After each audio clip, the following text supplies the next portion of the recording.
Hello বন্ধুরা, তোমাদের জন্য আবার নতুন একটা ব্লগ নিয়ে চলে এসেছি। তো তোমরা সবাই কেমন আছো অবশ্যই জানিও। তোমরা কেমন আছো সেটা জানার জন্য আমি অধীর আগ্রহে থাকি, তোমাদের কমেন্টের জন্য। আর আমিও মোটামুটি ভালোই আছি।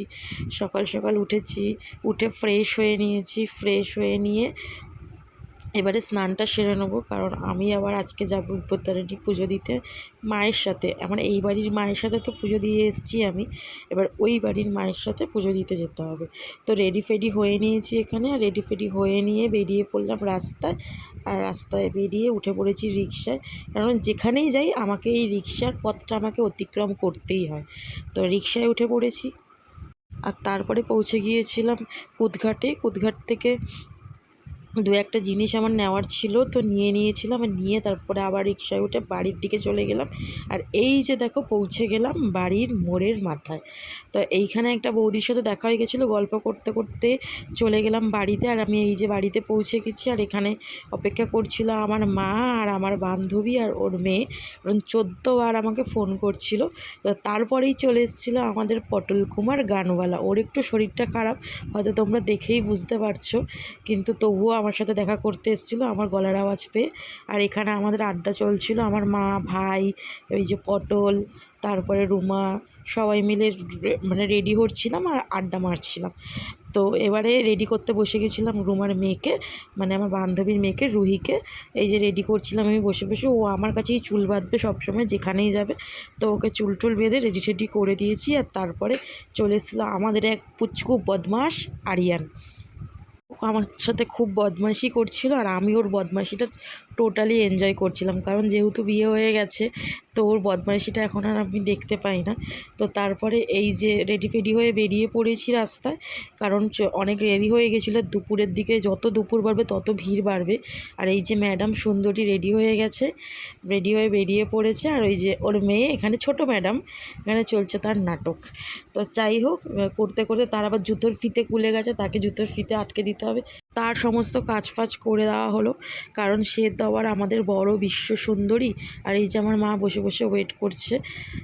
এই যে মাকে বললাম, মা তোমরা সবাই হাই করে দাও। এই যে চলে এসছে লক্ষ্মী বৌদি, আর এই যে আমাদের বুবুদি। সবাই মিলে আমরা এখানে গল্প টল্প করে নিয়ে বেরিয়ে পড়েছিলাম রাস্তায়, কারণ আমাদের চলে যেতে হবে কালীঘাটে বিপত্তারিণী মন্দিরে পুজো দিতে। তো এই যে বেরিয়ে পড়েছি সবাই মিলে। এই যে অনেক দিন পর না এরকম মাঝে মাঝে একটু বেরোতে খুব ভালো লাগে, জানো তো বন্ধুরা।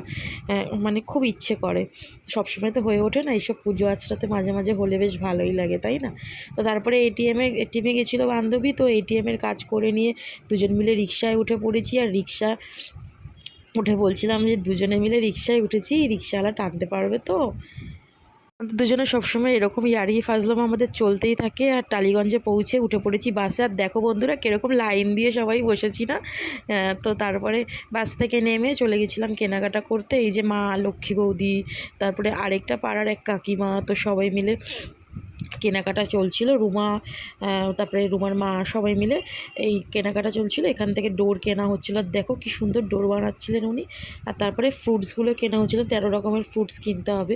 তো এই যে ফ্রুটস কিনে নেওয়া হয়েছিল। আর তারপরে ফুল, তারপরে নানান রকমের যা জিনিসপত্র আছে সমস্ত কিছু একেবারে কিনে নিয়ে চলে যাওয়া হয়েছিল পুজোর মণ্ডপে।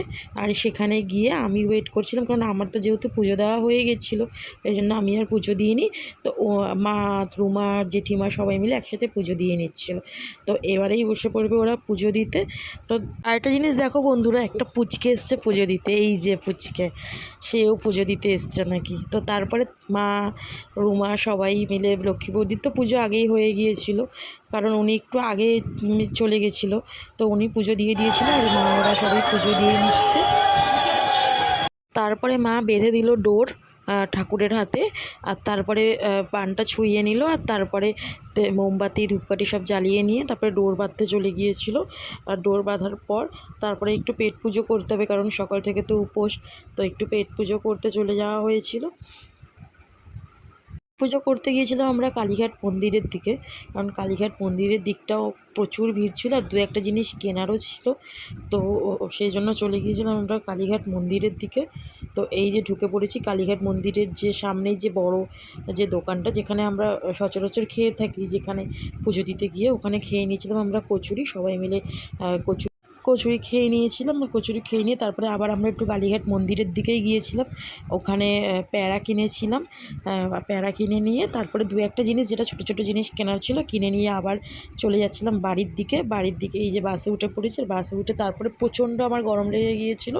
বাস থেকে নেমে তারপরে একটু কোল্ড ড্রিঙ্ক খেয়ে নিলাম, আর খেয়ে তারপরে চলে গিয়েছিলাম আমি আবার পার্লারে, কারণ আমার একটু পার্লারে যাওয়ার ছিল আর দু একটা জিনিস করানোর ছিল। তো পার্লারে চলে গেলাম, একটু পার্লারে গিয়ে সুন্দর হয়ে বেরিয়ে এলাম বাড়ির দিকে। বাড়িতে এসে ওই জেঠির দোকানে চা ফা খেয়ে নিলাম। চা খেয়ে বাড়িতে গিয়ে মায়ের বাবার সাথে সবার সাথে দেখা করলাম, করে খাবার টাবার নিয়ে চলে গিয়েছিলাম বাড়ির দিকে, মানে আমার শ্বশুর বাড়ির দিকে। উঠে পড়েছিলাম রিক্সায় উঠে তারপরে চলে গেছিলাম মেট্রোতে উঠে তারপরে চলে এসেছি বাড়িতে।